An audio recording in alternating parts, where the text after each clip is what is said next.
De él es toda la tierra y su plenitud, el mundo y los que en él habitan, o sea, nosotros, porque el versículo 2 nos lo afirma, porque él la fundó. Porque él la fundó sobre los mares y la firmó sobre los ríos. El Señor, Dios creador, hace la tierra. Es su propiedad y tiene autoridad sobre ella. Y ahora, ¿esto qué significa? Que los que habitamos en ella debemos tener una actitud consecuente al hecho de que Él es el dueño y que nos ha dado participación y aquí sobre los seres humanos una responsabilidad. Sobre toda especie viviente nos ha dado señorío, nos ha hecho copartícipe de su creación al ser administradores de su creación. O sea, nosotros en ese sentido tenemos una posición mucho más relevante que los caballitos, los perritos, los peces, que todo. Y más adelante vamos a ver que incluso sobre principados y potestades a nosotros nos dio un gobierno aquí en la tierra. Que esos principados y potestades que se rebelaron ante Dios quieren usurpar no solo la soberanía de Dios, sino también distorsionar el sentido, la responsabilidad que tenemos sobre esta tierra, porque Él nos dio esa responsabilidad a nosotros. Ya esa es otra historia que ha tenido funestas consecuencias. Pero volviendo a la pregunta que hice inicialmente, si de Jehová es la plenitud, todo lo creado, porque Él fundó esta tierra y Él fundó el universo, él estableció el universo entero, ¿cuál debe ser nuestra actitud? Versículos 3 al 5, vamos a explorar varios versículos, pero vamos a leer Salmo 24, el 3 al 5. ¿Quién subirá al monte de Jehová y quién estará en su lugar santo? Entendiendo nuevamente que esto es de Él. El limpio de corazón y el limpio de manos y puro de corazón, el que no ha elevado su alma a cosas vanas ni jurado con engaño. Él recibirá bendición de Jehová y justicia del Dios de salvación. O sea, él recibirá bendición del propietario, del que tiene soberanía sobre esta tierra, y justicia de Dios, del Dios de salvación. ¿De quién? De quien por ser soberano, y aquí también hay un término, el soberano tiene la ley de su mano. Panamá soberana, ¿se acuerdan? ¿Por qué? Porque Panamá es soberana en la zona del canal. ¿Por qué se hizo famosa esta frase? Panamá es soberana en la zona del canal porque por muchas décadas, casi todo el siglo XX prácticamente, años menos, Panamá no tenía soberanía en la zona canalera. Cuando nosotros entrábamos, cuando los panameños entraban a la zona del canal, necesitaban por lo menos en su auto otra licencia, otra placa, perdón, mejor dicho, otra placa. Si no, el auto era ilegal en la zona del canal. Y el panameño que entraba estaba sujeto a las leyes de Luisiana. O sea, estaba sujeto a las leyes de Estados Unidos porque allí había otra legislación. ¿Por qué para nosotros fue muy importante que Panamá fuera soberana en la zona del canal? Porque por lo menos ya hay unas tierras sobre las que tenemos derecho a que hayamos hecho mal o buen uso, eso ya es otra historia. Pero evidentemente la soberanía determina jurisdicción. Soy soberano y sobre esa tierra que soy soberano pongo una ley. Y aquí en la zona del canal, como el resto del país, no puede haber la legislación china, ni ucraniana, ni rusa, ni de los Estados Unidos ejerciendo autoridad, porque somos soberanos. Bueno, sobre la tierra también, entendiendo la justicia de Dios como lo que nos gobierna a nosotros. Ahora, ¿qué debe hacer el gobernador? Conocer cuál es la ley de quien gobierna, quien es soberano y su justicia. Y disfrutar al ejercer de la obediencia a esas leyes los beneficios. Porque también la ley, ¿qué me ofrece a mí? Cuando yo cumplo la ley, hay una serie de beneficios. Hay una serie de garantías que me ofrece el Estado o la autoridad soberana. Dios me ofrece una serie de bendiciones, lo que son las promesas. ¿Y las promesas para quiénes están? Para que quienes cumplen la ley de Dios, porque Dios es soberano. Por eso Él dice, ¿quién tendrá acceso al trono de Dios? ¿Quién subirá al monte de Jehová y quién estará en su lugar santo? ¿Quién cumple con una ley determinante? tener limpia las manos, limpieza de corazón. Y el mismo Señor nos dice, por eso, dame, hijo mío, tu corazón y miren tus ojos por mis caminos. O sea, yo limpio tu corazón para que seas apto de recibir los beneficios de cumplir mi ley. Por eso es que no hay justo desamparado. Y nosotros queremos tener amparo a veces en cosas de la tierra cuando nuestro amparo está en el Señor. Y lo que tenemos que aprender es a vivir conforme a su justicia. De eso estábamos reflexionando el viernes. Ayer fue, ¿verdad? Que la justicia, vivir la justicia de Dios nos lleva a tener paz. Ese es el resultado, porque el Señor cuida de quienes viven confiados en el resultado de vivir conforme a las leyes de Dios. Usted quiere proveerle un ambiente de paz a su familia, créale a Dios. El mundo dice, pero Dios determina. Y yo creo en lo que Dios dice, aunque lo que Dios dice parece ser improductivo. Cuando para sostenerme en un trabajo tengo que mentir, por ejemplo, porque hay trabajos donde se le llama a los empleados a mentir, a hacer publicidad engañosa, a mentir sobre, iremos a hacer el servicio tal día, mentira. Y si le llaman, sí, dígale. Es más, miéntale, es que hubo unos inconvenientes. No, no hubo inconvenientes, nunca se planeó. Pero si usted no dice esto, usted puede perder el empleo. Pues ¿sabe qué? Lo pierdo, porque la ley de Dios dice que no mentirás. Y si pierdo el trabajo, el Señor, que es mi sustentador y que me promete que el justo no será desamparado, ni su descendencia mendigará pan, va a hacerse cargo de mí, porque fiel es quien promete. En los versículos 3 al 5 esto queda claro. Él es el soberano de toda la tierra. Él es el quien gobierna. Él es quien sustenta y nos da acceso a su presencia cuando reconocemos su soberanía. En Mateo 5 nos lleva un poco más allá. Mateo 5, versículo 8. Y esto es bien profundo. En palabras muy sencillas, el Señor establece el principio de cómo a mí me deba ir bien. ¿Cuántos aquí quieren que les vaya bien?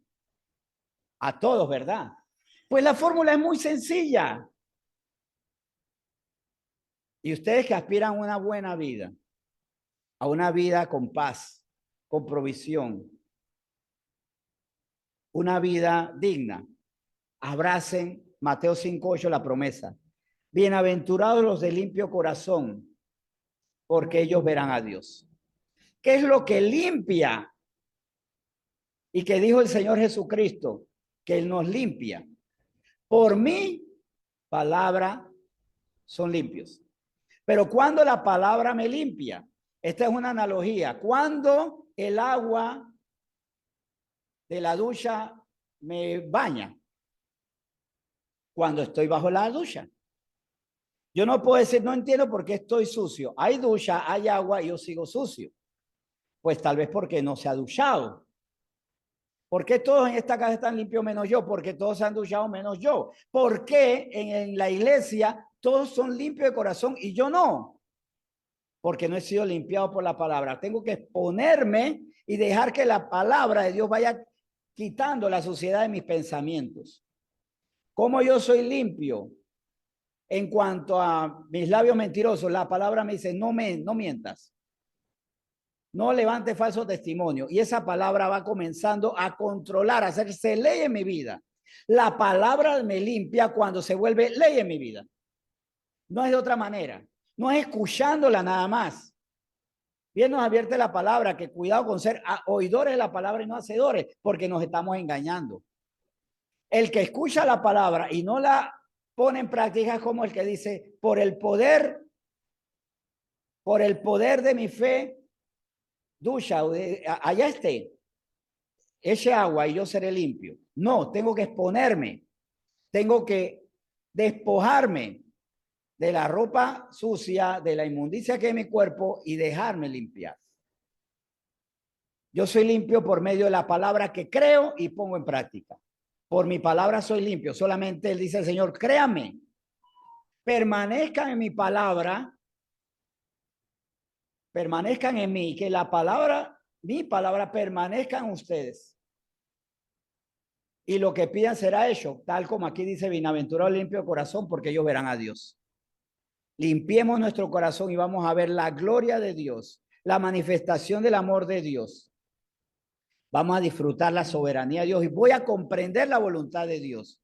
Por eso es que en Romanos 12 también nos dice, no está aquí en pantalla, pero ¿qué nos dice? Que renovado nuestro entendimiento en un culto racional para comprender la buena voluntad de Dios, agradable y perfecta. La comprendemos porque hemos sido limpiados de todos esos pensamientos que van en contra del Dios soberano y su justicia y todos sus decretos, sus estatutos. Vuelvo y repito, qué alentador es que podamos ver a Dios, comprender a Dios, adorar a Dios, alabarlo y disfrutar la bendición de su justicia cuando limpio mi corazón con su palabra. Todos los días la palabra me limpia en cuanto a esas actitudes pecaminosas, que son actitudes que se han desarrollado en pensamientos que han sido controlados por las costumbres del mundo, por los esquemas, por las ideas que yo dije, esto es mi ley de vida. Ahora, ¿cómo yo reconozco la soberanía de Dios? Y no reconocerla solamente el ciudadano, yo sé, o sea, porque hay un reconocimiento aparente. Yo sé que Dios es soberano, pero el reconocimiento que se sustenta en yo sé que Dios es Dios. Ese es el reconocimiento necesario. Vamos a ponerle el texto en pantalla completa, por favor. Bueno, Salmo 33, si no, se los leo, no hay problema. Salmo 33, del 1 al 2. ¿Cómo yo reconozco la soberanía de Dios? Lo importante es que escuchen. ¿Están escuchando por Zoom? Ah, bueno, perfecto. Bueno, volvimos.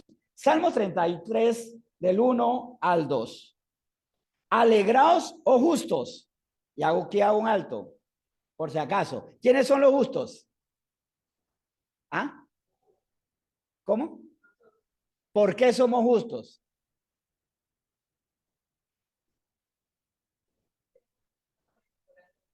¿Por qué? Claro, y con una ley nueva somos justos porque actuamos conforme a la justicia de Dios. ¿Quiénes son justos? Los que dicen, Dios determina y yo hago. O sea, yo hago lo que Dios dice. Yo hago lo que Dios dice, no lo que dice mi corazón, porque el corazón es engañoso, perverso. No hago lo que dice el mundo porque el mundo también está engañado. Y no, obviamente no hago el que engaña al mundo. ¿Quién engaña al mundo? Satanás. Quien es mentiroso y homicida desde el principio. Quiero ser justo, simplemente, Señor, diga y yo hago. Y renuncio a lo que es contrario a su ley. ¿Y cuál es el beneficio? Alegraos, oh justos, en Jehová. Alegrémonos en Dios. En los íntegros es hermosa la alabanza. Aclamad a Jehová con arpa, cantarle con salterio y decacordio. O sea, no solamente cumplo la ley de Dios, sino que me alegro en vivir la justicia de Dios. Y alabo al Señor auténticamente porque me siento gozoso en reconocer, Dios, tú tienes la razón y lo voy a decir. Y lo voy a cantar, pero lo hago en espíritu y verdad. Para mí la alabanza no es una canción aprendida, es una letra vivida. Y hay diferencia entre la canción aprendida y la letra, la pieza que se vuelve para mí la vida. Y como he dicho otra vez, si la canción nos queda grande, porque yo digo, Señor, ¿cómo yo puedo alabarte? Como dice allí, tengo que rendirme, morir a mi vieja naturaleza y evidentemente reconocer que debo ser transformado. Aclamar a Jehová con arpa, cantarle con salterio y decacordio. Aquí hace alusiones a instrumentos de la época.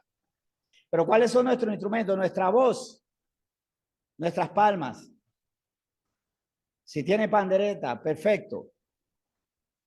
No hay quien diga yo no tengo instrumento, porque nuestra voz es el instrumento con el que Dios se agregue. ¿Por qué? Porque de hecho lo confirma el Salmo 33, versículo 3 al 4.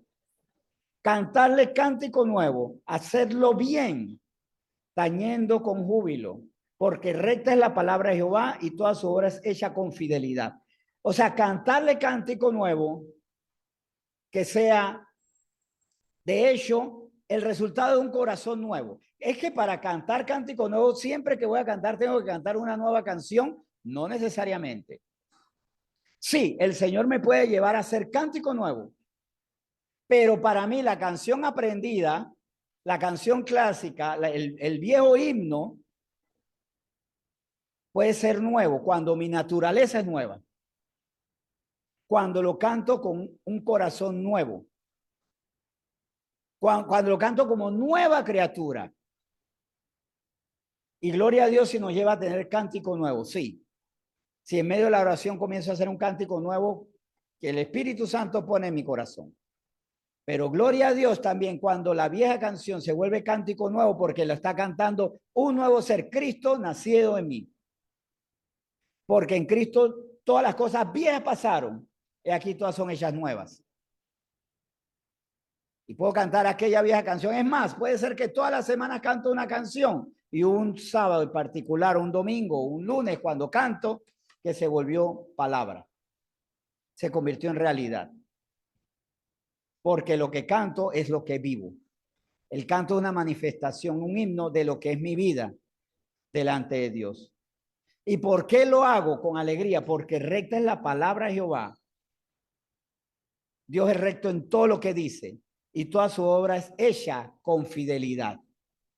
Si de algo está compuesta la acción de Dios es de que Él es fiel a sí mismo. Y cuando Dios es fiel a sí mismo es que Él no se contradice. Todo lo que hago es con amor porque yo soy amor. Dios es amor. La Biblia lo dice, como el canto este que nos enseñan incluso cuando somos niños. Dios es amor, la Biblia lo dice. Y en ese sentido, Dios es justo. Él es fiel porque en Él no hay sombra de injusticia. Dios es misericordioso y por eso ha guardado por nosotros justicia y misericordia. Justicia para decir, no estás mal, y misericordia para decir, pero estoy esperando por tu arrepentimiento. Salmos 33, 5 al 7. Y miren cómo Dios soberano aplica su soberanía. Él ama justicia y juicio. Da de la misericordia de Jehová está llena la tierra. O sea, Él es soberano, pero también hay una gran bendición. Dios es soberano. La tierra está llena de su ley, de su poder, pero también de su misericordia. Su misericordia se mueve en todos lados, incluso en los lugares más inmisericordia, en los lugares más crueles, en los lugares más malvados.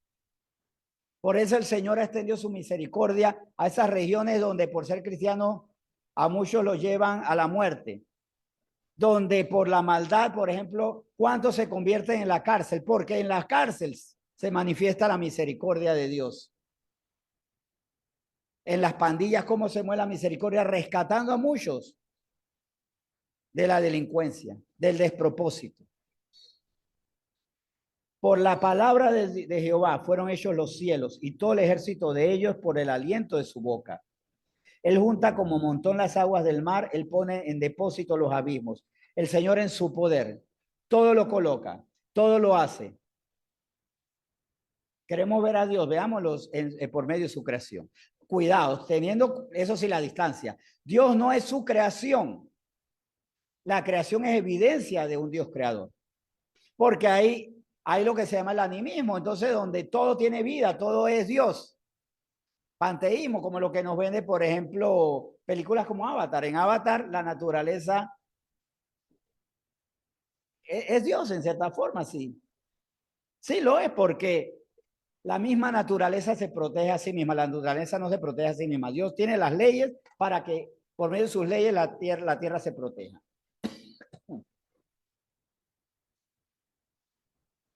Dios guarda la naturaleza. Dios es el Dios de la creación, no Pachamama, que es la misma tierra siendo diosa.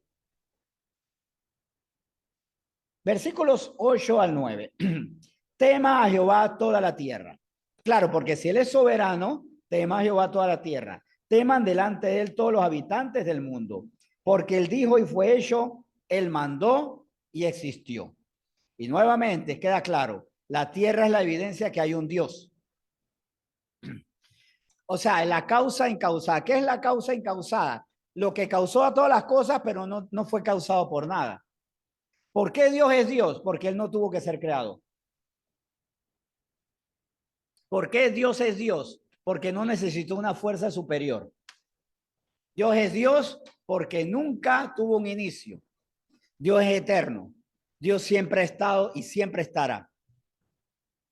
Y tiene la sabiduría completa para determinar todas las leyes físicas, químicas, todas las leyes biológicas necesarias para no solo la vida en la Tierra, sino en términos físicos para la sustentación de todo el universo.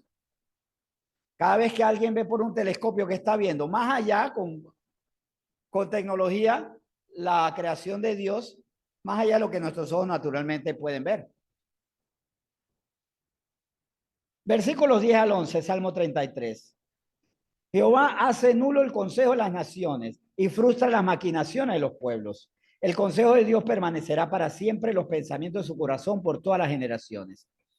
Cuando a mí, francamente le digo, cuando a mí me conmueve, me quebranta, me entristece, la maldad del ser humano, no solo es porque el ser humano sigue dándose tiros al pie por tratar de librar barreras, por salirse con la suya, sino que también el doble tiro en el pie es porque al final Dios hace nulo el consejo de las naciones. Todos estos planes que son contrarios a la ley de Dios, en cualquier momento Él lo puede anular. ¿Y qué son los imperios que han pasado? Porque si algo está en la historia repleta, es de imperios que un día fueron y ya no lo son. Cuando hace un par de años Grecia estaba en quiebra, no podía dejar de pensar del imperio griego, que luego fue imperio griego y pasó a imperio romano. Pero ¿qué sucede? Que Roma al final era imperio grecorromano, porque todo lo que ellos tenían, su religión, su ley y todo lo que ellos tenían, estaba marcado por Grecia. Grecia, la poderosa. Grecia, la que determinó. Grecia, la empobrecida y en quiebra. El imperio español, y sin embargo, España está entre las naciones más pobres de Europa. Y dando más que saltos, tumbos hacia la quiebra, cada día más absoluta. Y por el descontrol de leyes y de consejos que no vienen de Dios, está siendo cada vez no solamente empobrecida, sino por leyes completamente contrarias a la voluntad de Dios, siendo devastada por sus propias maldades, por Ministerio de la Igualdad y otros ministerios, ¿no?, que hacen para proteger supuestamente a la mujer, desprotegiéndola más, porque si hay algo que desprotege a la mujer son estos ministerios de la mujer, que para darle igualdad a la mujer entonces permiten que los baños de las mujeres sean ocupados por hombres que dicen soy mujer, que les quiten las medallas, que les quiten las posiciones, que les quiten privilegios. Y no hay nada más machista que ese feminismo sin Dios. Ese feminismo que ha tergiversado la imagen de la mujer, donde hasta se le reprueba el hecho de que amen a un hombre.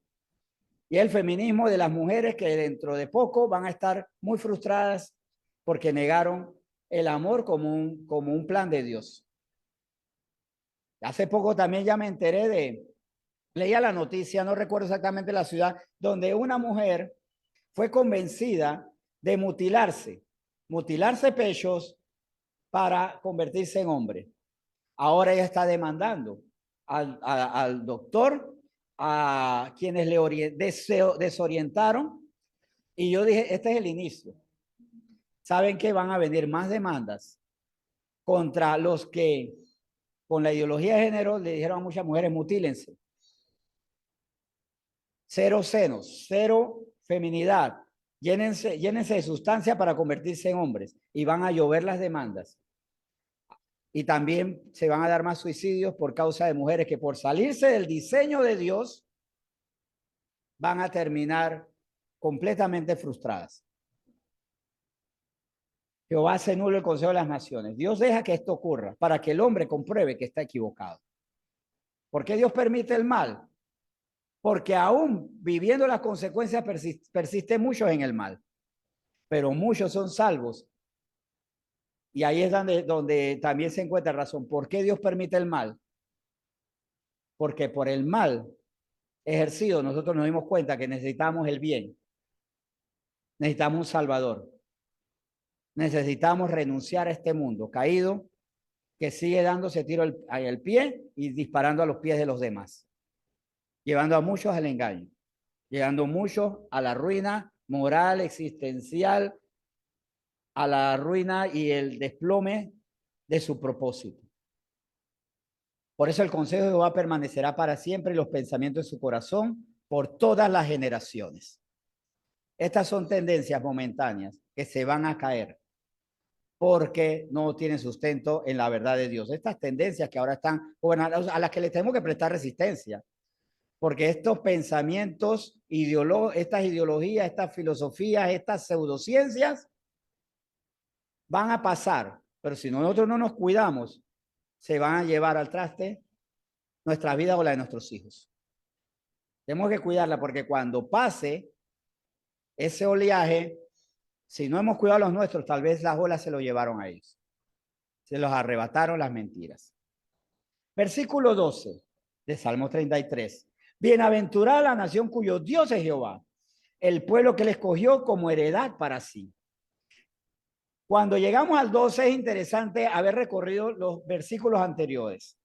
Aquella nación que no va con los preceptos del mundo y quien está detrás de o por encima del mundo maquinando malas ideas, diciendo no hay Dios. ¿Por qué dice el hombre no hay Dios? Por la maldad de su corazón. ¿Y quién es el que ha puesto esa maldad en su corazón? Dios no. Satanás, que desde el principio, ¿contra qué luchó Satanás? Contra la soberanía de Dios. Porque la soberanía implica que alguien gobierna. ¿Y qué fue lo que le propuso Satanás a Eva? Serás como, por medio de comer ese fruto, serás como Dios. Renuncia a que Dios sea el soberano cuando tú puedes reemplazarlo. Serás como Dios. No morirás, serás como Dios. No te dejes gobernar por el que fundó la tierra y los cielos. Aparte que le mintió. ¿Por qué estaba Satanás arrojado en la tierra? Porque no estaba en el trono de Dios.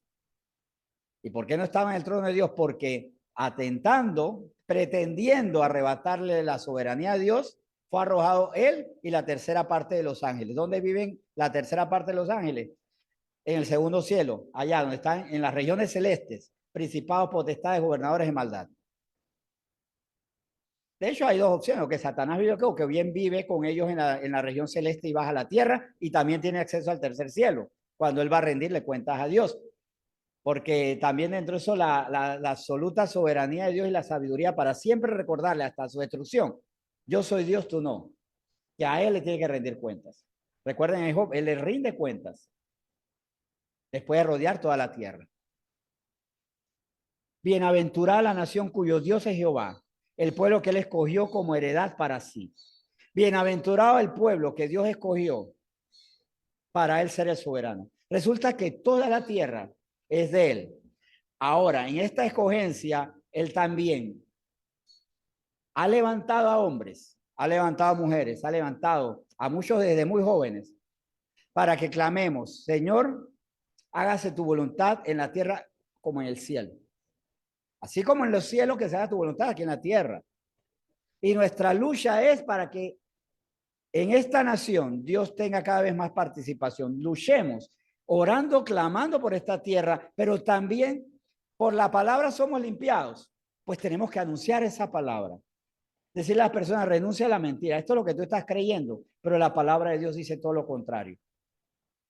Claro, en el poder del Espíritu y la gracia que Él nos da para convencernos por medio de la palabra. Porque la fe es por el oír la palabra de Dios. Y cada aquel que cree en la palabra de Dios es limpiado por su palabra cuando dice, ahora esto es lo que me va a regir mi vida. Ahí la pregunta, ¿cuánto estoy siendo gobernado por la palabra de Dios? La palabra de Dios está gobernando mi vida en cada área, o en algunas áreas sí, o en algunas no. Somos como aquellas naciones rebeldes donde algunas zonas son controladas por el gobierno y otras por la guerrilla. Tenemos áreas controladas por la guerrilla del enemigo, que es Satanás. O estamos nosotros diciendo, Señor, aquí estamos, límpianos por medio de tu palabra, renuncio a esto, me someto a ti, resisto a Satanás para que él termine huyendo de nosotros. Bienaventurada la nación cuyo Dios es Jehová, el pueblo que le escogió como heredad para sí. Y a esto también, obviamente, bienaventurada la persona cuyo Dios es Jehová. Bienaventurado el cristiano cuyo Dios es Jehová. Y por supuesto, bienaventurada la familia cuyo Dios es Jehová. ¿Dios es soberano en mi familia? Tal vez no. Pero un buen comienzo si es soberano en mí. No se desaliente si usted dice, bueno, en mi familia todavía no es soberano porque tengo hijos que no obedecen a Dios, porque mi pareja no camina con Dios, porque mi papá o mi mamá no obedecen a Dios. ¿Y saben qué? Creo que casi me atrevo a decir que en esta iglesia todavía no hay hogar donde soberanamente, donde todos sus habitantes sean de Dios. Todavía como que nos falta, a menos que sea lo contrario y délo como testimonio. Pero si observamos de repente todavía en familias donde falta el esposo, falta la esposa, falta el hijo, falta la madre, falta el nieto, falta el abuelo, la abuelita. ¿Y qué hacemos al respecto? Pues dar el primer paso. Tal vez en mi casa Dios no sea el Dios de todos, pero si es Dios mío, si es mi Dios, por ahí estamos comenzando. Cree en el Señor Jesús y serás salvo tú y tu casa, confiemos, pero primero comienza a creer tú. Por eso, ¿qué se le dijo a aquel carcelero? Comienza por creer tú. Comienza por creer tú y no renuncies a esa fe. Que tenemos en nuestra iglesia muchos hogares donde solamente el Señor es el 95%, solo el 70%, solo el 60%, solamente yo. No hay razón para rendirnos. Ya se perdió cuando ni siquiera yo. Y creo que lo que estamos aquí escuchando es porque queremos que en nuestros hogares Dios sea Jehová. No el egocentrismo, no el egoísmo, no la vanidad, no las tendencias del mundo, no lo que dicen los influencers, no lo que dice mi carne. Sigamos luchando por eso. Sigamos clamando para que nuestro Dios sea soberano en todos los miembros de la familia. La soberanía de Dios, ya la vimos en qué plano, en que Él fundó la tierra, ¿verdad? En que Él nos da la vida.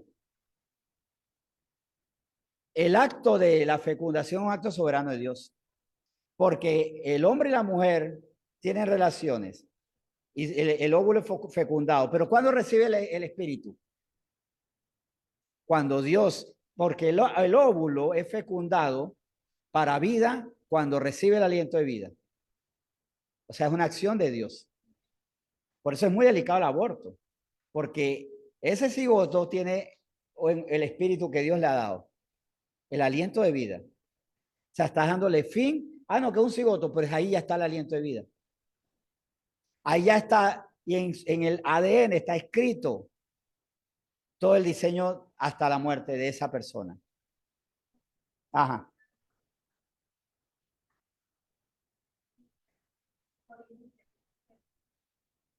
Ajá, bien. Ah, me dice por lo menos una pregunta. ¿Y los que son inseminación in vitro? Pues sí, puede decir, bueno, me estoy saltando el paso. No, porque incluso en la misericordia de Dios, a ese que es in vitro, Dios le pone el aliento de vida. A ese, porque el óvulo cobra vida realmente cuando tiene ese aliento. cuando Dios decide, ahí vas a ser concebido. Y escribe en su ADN todo lo que será para toda su vida. Pero aquí vamos a ver algo también. El que nos da vida, ve que nosotros perdemos la vida, morimos espiritualmente, porque nosotros recibimos vida cuando el cigoto infunde su aliento. En ese momento tenemos vida, pero resulta que lo que nos da la vida es el espíritu de él. Pero separándonos de Dios, morimos espiritualmente. Pero él soberanamente dice, pues, ¿sabes qué? El plan de Satanás es que moramos espiritualmente, separándonos de Dios. Y él lo sabe muy bien, que si nos separamos de Dios, quien se separa de Dios entra en la muerte. ¿Por qué él va a ser echado al lago de fuego? Porque se separó de Dios, porque se rebeló contra Dios. Pero en la soberanía de Dios, él tuvo un trato muy especial con nosotros que no lo tuvo con los ángeles. Un plan soberano de salvación. Los ángeles que se rebelaron no se van a salvar. Ellos ya están condenados y muchos están ya en prisiones. Ya están encerrados en prisiones. Otros se mueven por un tiempo en el segundo cielo, en las regiones celestes. Pues resulta que ellos no tienen el privilegio. En su soberanía Dios determinó, bueno, está bien. ¿Qué es lo que hace que el aliento de vida para vida eterna muera? La rebelión contra Dios. Me separo de Dios. Pues resulta que él soberanamente determinó, pues yo te voy a salvar.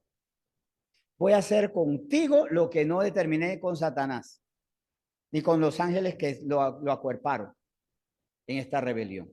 Soberanamente yo decido salvarlos. Juan 3. Juan 3, 16 y 17.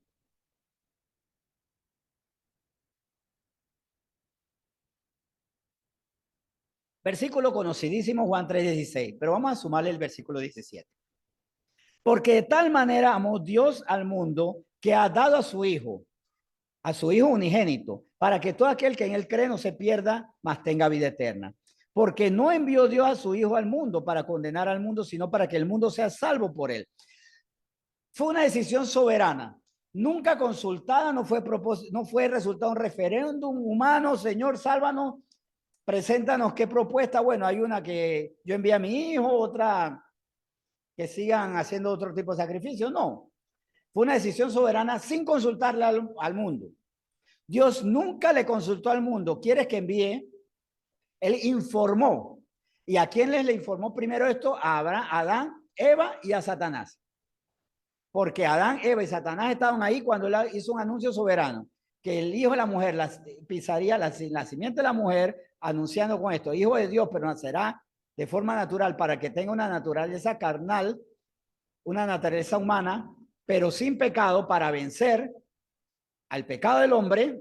Pues resulta, y les anuncio soberanamente, les voy a enviar a un Salvador, tu serpiente vas a perecer, te anuncio, no va a ser algo rebatible, te anuncio que te va a pisar, te va a destruir, y ellos serán salvos si creen y con agradecimiento abrazan al Salvador. Una decisión completamente soberana. Y el Señor a lo largo de la historia no solo no pidió permiso, sino que anunció y recordó. A los que estaban antes del nacimiento de Cristo les fue anunciando, habrá Salvador. Habrá un Salvador. Abraham, cuando recibió al sacerdote, al rey de Salem, sacerdocio bajo la orden de Melquisedec, al que le dio pan y vino y le entregó los diezmos, le dijo, usted es soberano. Usted es soberano. O sea, sacerdocio de Melquisedec, la figura de Cristo. Era la figura profética de Cristo y no dudo que era el mismo Señor Jesús, que aquí anunció y él le tributó por fe. En ese acto de fe, él reconocía que había un soberano que compartió él el pan y el vino como un evento profético. Este pan y este vino es el adelanto del prototipo de mi sangre y mi carne. En un plan soberano así se lo fue anunciando a muchas generaciones la necesidad de un Salvador. Y Dios lo envió no para condenarnos, sino para salvarnos. Versículos 18 y 19 de Juan 3. El que en él cree no es condenado, para que el que no cree pero el que no cree ya ha sido condenado porque no ha creído en el nombre del unigénito Hijo de Dios. Y esta es la condenación, que la luz vino al mundo y los hombres amaron más las tinieblas que la luz, porque sus obras eran malas. Dios soberanamente determinó, mire, yo vine aquí por medio de mi hijo, o sea, mi hijo viene, que es Dios igual, para que crean en él, soberanamente determinado, y he puesto hasta la fe en ustedes para que crean en él. Ahora, ¿qué ocurre? Dios ha decretado salvación por medio de su hijo, y quien pone el decreto también pone el resultado de cumplir el decreto, ¿o no? Dios ha determinado soberanamente, tengo un medio de salvación, porque ustedes por sus obras no pueden ser salvos. Crean en él. No es una decisión humana y la salvación no tiene mérito humano, porque también algunos dicen, entonces la salvación es mérito humano cuando yo determino que Jesús es mi Salvador. Aquí voy a usar una analogía que es muy sencilla, pero creo que no es respetuosa. Cuando yo voy en un auto y veo la luz roja y me detengo, ¿es un acto soberano mío detenerme y por eso, por detenerme, deberían darme un premio? No. Es un reconocimiento que alguien puso la luz roja y yo debo detenerme. Por eso, al yo detenerme con la luz roja, el Estado no tiene que darme un premio, porque estoy reconociendo su soberanía, pero sí tiene la potestad de multarme, de sancionarme si no respeto esa soberanía. Es que aquí hay que darle un vuelco tal vez a la idea de que yo soy salvo por mi propio mérito. Yo soy tan bueno que yo reconozco que Jesús es mi Salvador. No, es un acto lógico donde veo a Jesucristo, digo, yo para ser salvo tengo que darle mi vida. Tengo que cumplir su decreto. Él ha decretado que de tal manera Dios amó al mundo, que Él amó al mundo, que dio a su Hijo unigénito para que haya un decreto. Cree en Él, tendrás vida eterna. No crees en Él, no tienes al Hijo, no tienes al Padre, no tienes eternidad. De cuando acá reconocer una ley a mí me hace soberano, ¿no? El acto de atender a una ley es el reconocimiento de quien determina la ley. No sé si está claro o genera más dudas. Cuando yo digo Jesucristo es mi Salvador, más que darme golpe de pecho, le estoy diciendo, Señor, tú eres quien me salva, yo no puedo. Soy incompetente, soy incapaz, no puedo hacerlo. Por eso necesito que tú me salves. Y eso, miren, soberanamente, porque como dice el versículo 13, y esta es la condenación, que la luz vino al mundo, por decreto del Señor, te envío a ti, y los hombres amaron más las tinieblas que la luz porque sus obras eran malas. No aceptaste, no acataste mi plan de salvación y soberanamente te condeno. En Efesios 2 queda esto claro. Efesios 2 del 4 al 6. Nuevamente Dios soberano sobre la salvación. Pero Dios que es rico en misericordia, por mérito nuestro no, por su gran amor con que nos amó, aun estando nosotros muertos en pecado, lo que pasó cuando Él nos dio el Espíritu, pero nosotros nos separamos de Dios, estamos muertos, nos dio vida juntamente con Cristo. Por gracia sois salvos. Y juntamente con Él nos resucitó y asimismo nos hizo sentar en los lugares celestiales con Cristo Jesús. Versículo 7 al 9 de Efesios 2. Para mostrar en los siglos venideros las abundantes riquezas de su gracia en su bondad, pero para con nosotros en Cristo Jesús. Antes de leer los versículos 8 y 9, ¿dónde hay mérito en nosotros si somos salvos por su gracia, en su bondad, en su determinación? Porque por gracia sois salvos por medio de la fe. Ah, pero es que yo puse mi fe. Bueno, y esto no es vosotros, pues es don de Dios. Hay quienes dicen, no, lo que es don de Dios es la salvación, pero la gracia es porque por gracia soy salvo por medio de la fe. Dios pone una fe en nosotros como un don sobrenatural para creer. para por medio de esa fe, pues depositando mi fe en el Señor, ser salvo. Todos tenemos fe. ¿Quiénes son salvos? Los que esa fe que hemos recibido la ponemos en el Señor. Hay personas que son creyentes en su sabiduría, en su fuerza, en su poder, en los andamiajes políticos en los que se ha trepado, en su belleza, en su astucia o en otros dioses.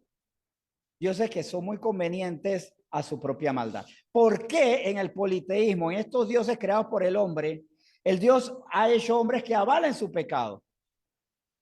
Entonces, voy a creer en Dionisio o Baco, como se le llame de acuerdo, si es Grecia o Roma, el dios del vino. ¿Por qué como hombre violento y que cree en la muerte de otros para mi progreso, creo en Ares o en Marte, el dios de la guerra?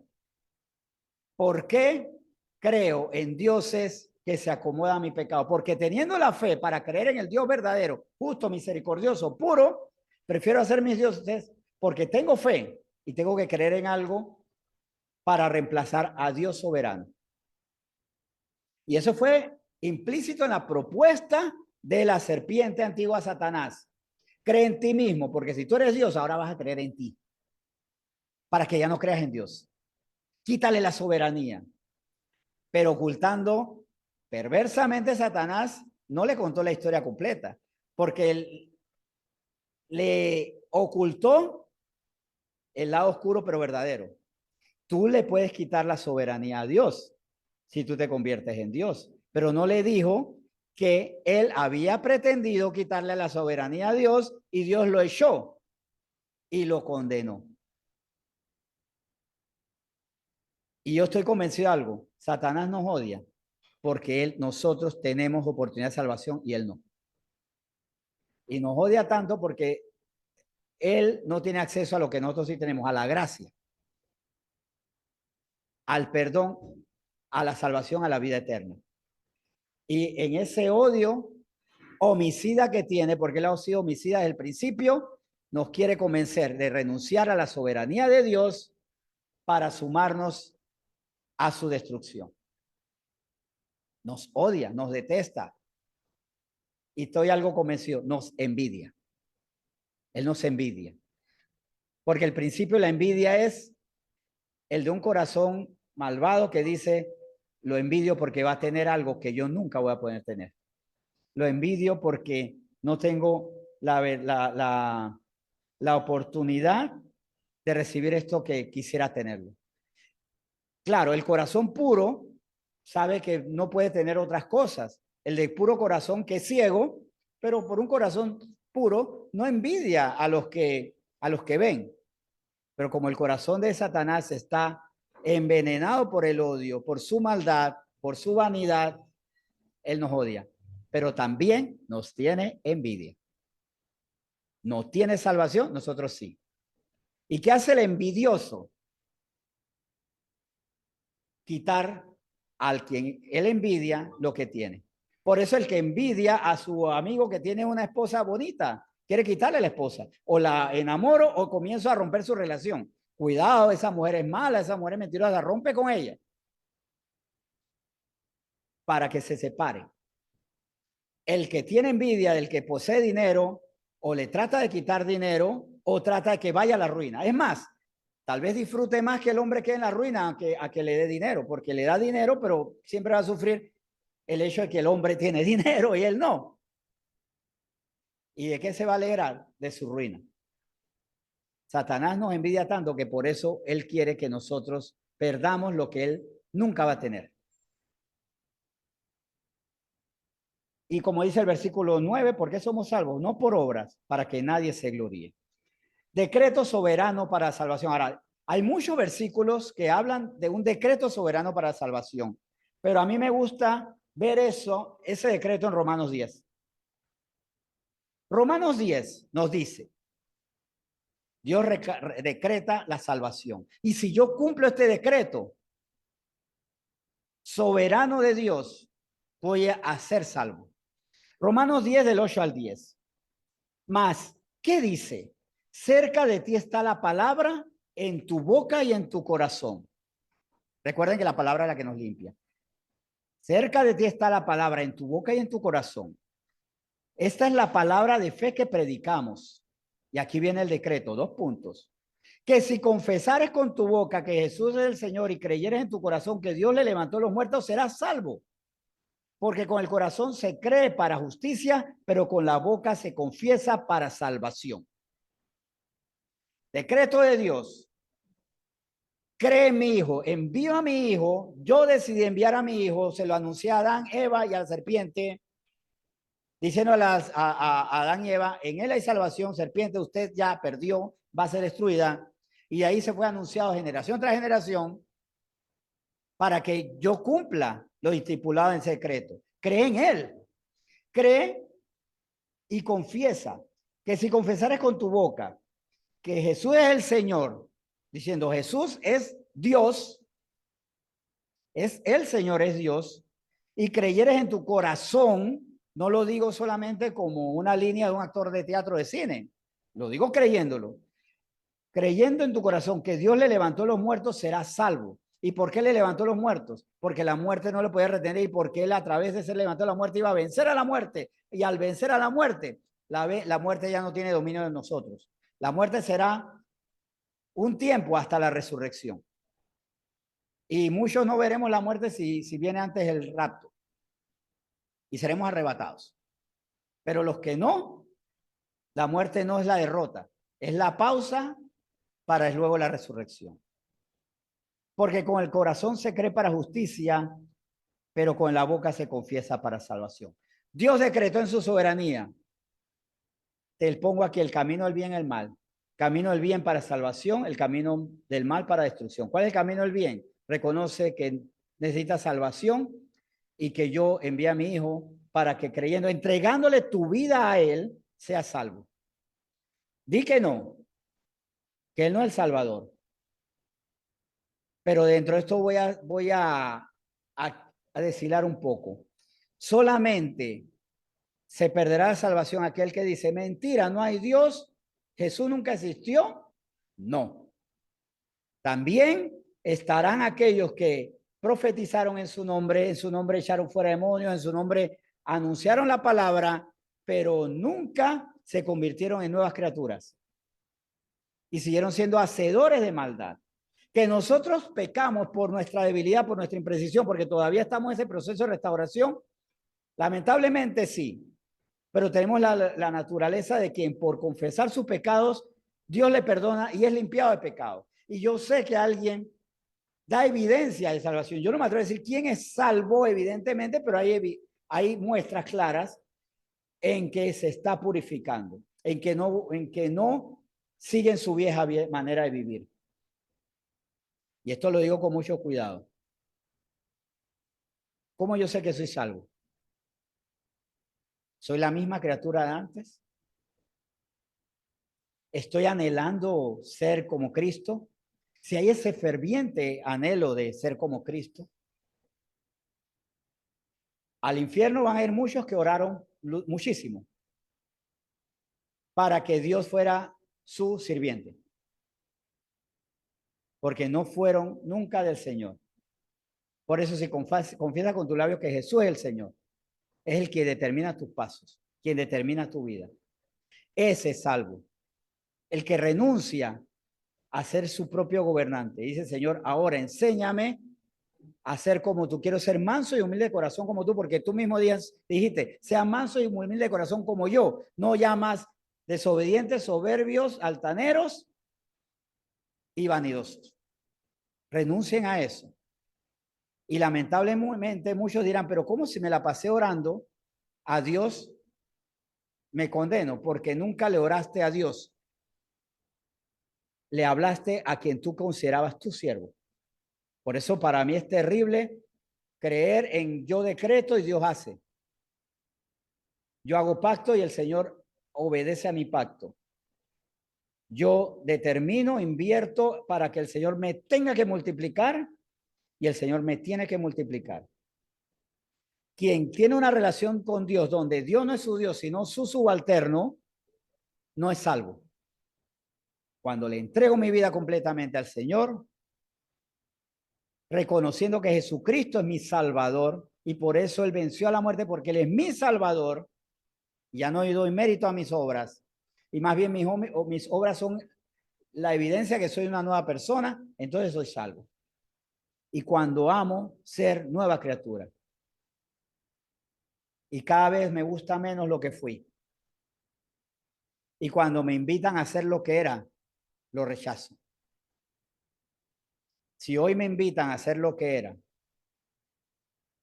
lo aceptaría con gusto. Diría una vez al año no hace daño. Una carnita al aire es lo que necesito. O cada vez me parece más extraño, cada vez me gusta menos. Reflexión final. Reflexión final. El Señor es soberano. Y en su soberanía Él hubiera podido hacer con nosotros lo que hizo con los ángeles. En su soberanía Él hubiera podido decir, tú pecas, te separas de mí, decidiste separarte de mí, para ti no hay misericordia, te condenas. La salvación es un acto soberano de Dios. Él decidió salvarnos a costa de lo más doloroso. El Padre entregar a su Hijo y el Hijo aceptar una muerte completamente injusta, infame. Aceptar la maldad, recibir todo el castigo y la maldad de toda la humanidad. De una humanidad que lo veía en la cruz y todavía se burlaba de él. Si eres hijo de Dios, bájate de la cruz. Hasta lo retaba, porque si él renunciaba a la cruz en ese momento, escuchando voces de hombre y no su propia voluntad, que era santa, se arruinaba el plan de salvación. Porque si Cristo hubiera bajado de la cruz en ese momento, se perdía la salvación de todos. ¿De dónde vino esa inspiración en hombres? Es decir, si eres hijo de Dios, bájate esa cruz. Del mismo Satanás, porque Satanás quería que él se bajara de esa cruz para ser infiel a sí mismo y ya no hubiera oportunidad de salvación. Pero Dios por su fidelidad decretó, no, vengo a salvarlos. Pude haber hecho con los ángeles soberanamente lo que hice, o mejor dicho, puede hacer con los hombres lo que hice con los ángeles, pero con ustedes, hijos de Dios, son hijos de Dios, si creen en mi Hijo, en Jesucristo, voy a darle salvación. Dios es soberano para hacer lo que quiere y Él quiso salvarnos a nosotros. No tenía por qué hacerlo. Él quiso hacerlo. Y cuando yo comprendo que Él quiso hacerlo porque me amó, ya yo no debo tener problemas de aceptar, Señor, haz lo que quieras conmigo. Para mí, el vivir es Cristo. Esa es mi vida. Y por eso es ganancia morir, porque voy a estar con quien soberanamente dice, yo te voy a salvar, aunque tú no lo mereces. Tú no mereces salvación, pero yo he decidido por encima de eso salvarte. Y como un precioso adelanto de fe, salvó a aquel ladrón que reconoció que él sí era Dios y se quebrantó. Y le suplicó, quiero estar en tu reino. No lo merezco, pero que quiero estar allí. Y él le dijo eso, que sí estaría con él. Reflexión final. ¿Qué estamos haciendo con la soberana voluntad de Dios de tenernos eternamente con Él? Y la soberana decisión de Dios de perdonarnos todos nuestros pecados, nuestras burlas a Él, nuestro menosprecio a su palabra, nuestro desprecio a su plan, nuestro amor pecaminoso a lo que no debemos amar. ¿Qué estamos haciendo? Dios ama a los que aman su soberanía y los que dicen, Señor, gracias, porque pudiste haber hecho lo que hiciste con los ángeles, pero tú nos miraste de otra manera. Y gracias por librarnos de la mentira, porque quien nos envidia, que es Satanás, porque nos envidia, nos engañó, pero tú nos mostraste la verdad. Oremos. Oremos. Señor,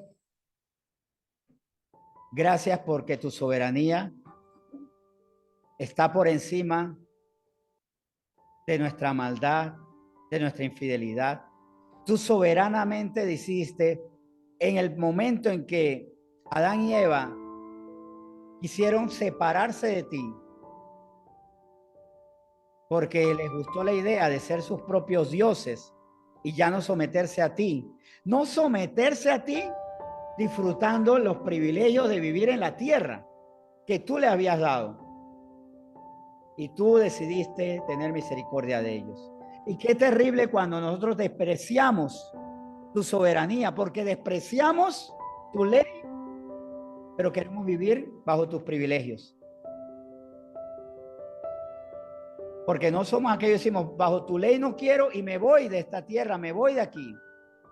Me voy a gobernar, tú no me mandas, pero voy a sacar riqueza en esta tierra donde estoy aquí habitando. Hasta ese grado de maldad y gratitud podemos estar viviendo cuando no queremos cumplir con el deber de reconocerte como nuestro Dios, pero con insolencia reclamamos derecho. Ya me tienes aquí, dame. Ya tienes aquí, susténtame. Ya me tienes aquí, enriquéceme. Es más, ya me tienes aquí, me voy a enriquecer aún en contra de tu voluntad. Gracias porque tú nos libraste de esa oscuridad. Soberanamente decidiste salvarnos. No nos preguntaste, nos informaste. Vengo a salvarlos. Voy a entregarme para que por mi muerte ustedes vean salvación. Para que por mis llagas ustedes sean sanados. Para que mi sangre derramada ustedes vean mi amor también derramado hacia todos ustedes, hijos míos. Gracias, mi Señor Jesucristo. Gracias, mi Señor Jesucristo, porque todo por ti fue hecho y para ti fue hecho. Por ti, Señor, fuimos creados y para ti en la salvación hemos sido hechos para ser salvos por ti, nuestro Señor.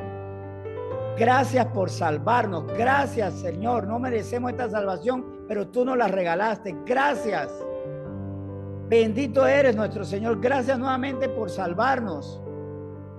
Bendito eres. ¿Cómo no exaltarte? ¿Cómo no bendecirte? Decir, Señor, lo que tú determines eres. Porque tú eres fiel a lo que determinas, porque tú eres justo y nunca te negarás. Eres fiel y nunca te niegas a que eres fiel. Eres misericordioso y nunca te niegas a eso. A tu propia naturaleza. Gracias, Señor. Gracias, Señor.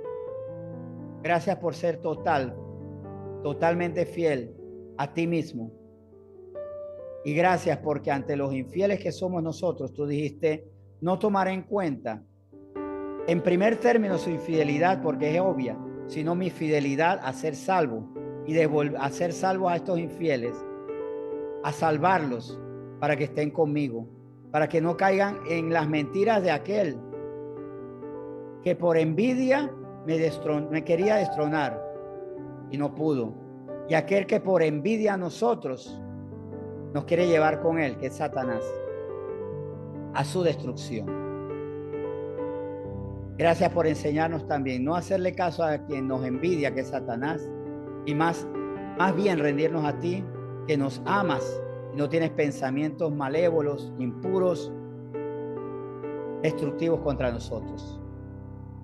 Y gracias por convencernos, porque hoy con tu palabra nos has convencido que si somos condenados es porque no queremos reconocer tu amor.